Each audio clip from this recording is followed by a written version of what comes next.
Okay, so today we are in the 2011 Porsche Panamera 3.6. This is the base Panamera. So let me put the spoiler up.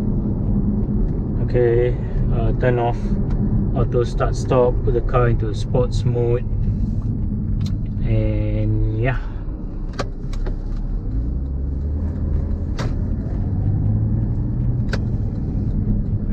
While we are stopped at the traffic light, let me just show you the dials and gauges. Quite busy lah, to be honest. The interior of this car quite busy. What I mean by that is that there's a lot of buttons everywhere, and the gauges, it's like it takes a while for you to like get used to the number of menu options you have and stuff like that.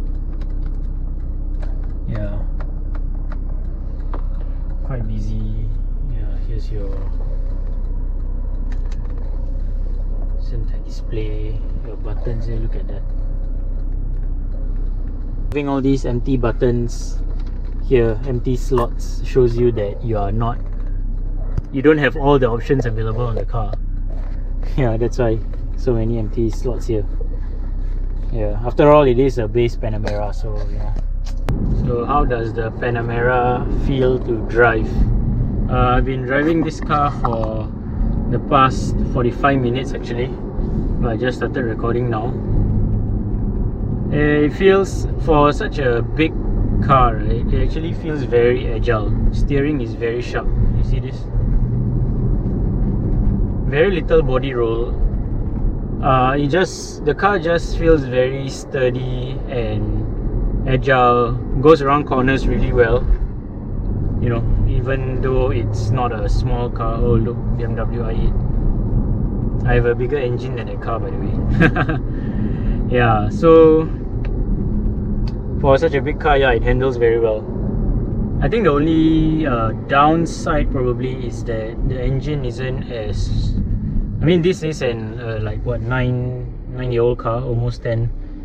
The engine isn't as responsive as I hoped it would be.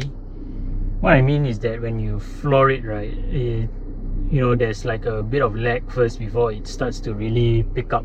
But other than that, you see the interior and stuff, right, it's holding up really well. No melted plastic, none of it is degrading. All the writing and all that is still there. The condition is still good after almost 10 years. Dual clutch PDK transmission also, yeah, fantastic. It's fun to drive fast.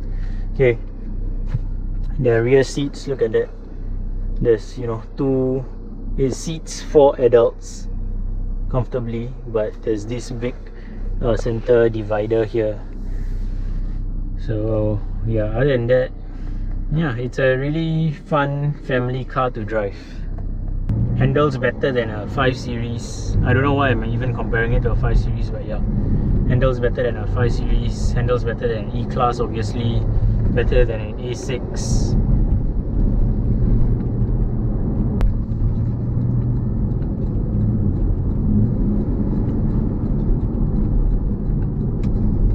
Oh, it goes around corners really well.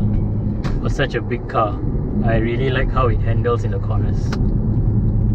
You can go fast in the corners and have fun with this, despite the size. You don't really feel the size even when you drive this car. I think the other only downside I have with this car is probably not the prettiest looking car out there. I remember the Top Gear episode where they were constantly like complaining about how bad this car looks. To be honest, I don't think it's as bad as they say. But I do agree to a certain extent that it's not the best looking car. But anyway, looks are subjective, right? To some people this is a good looking car, to the other people it's not. But yeah, I don't think it's as bad as they make it out to be. But even if the exterior is not nice to look at, the interior, I have to say, is the materials that they use are good quality. They are holding up really well after, like I said, this car is almost 10 years. The interior is still fantastic. The leather is still holding up, the plastic is still holding up. So yeah, before it starts to rain, I'm gonna try and find some gap on the road to push this car a bit. So I don't know if you saw that, like I floored the car, right? Maybe on camera it seems as if the pickup is immediate, but I can tell you right now it's not. Okay, it's not immediate. It's like the engine makes noise, you can hear the rev, but the car doesn't surge forward.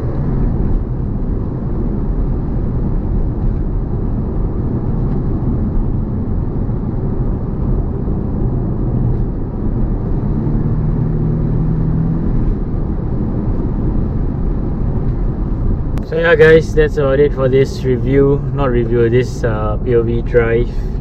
Thanks so much for watching, hope you enjoyed it, and see you guys in the next video.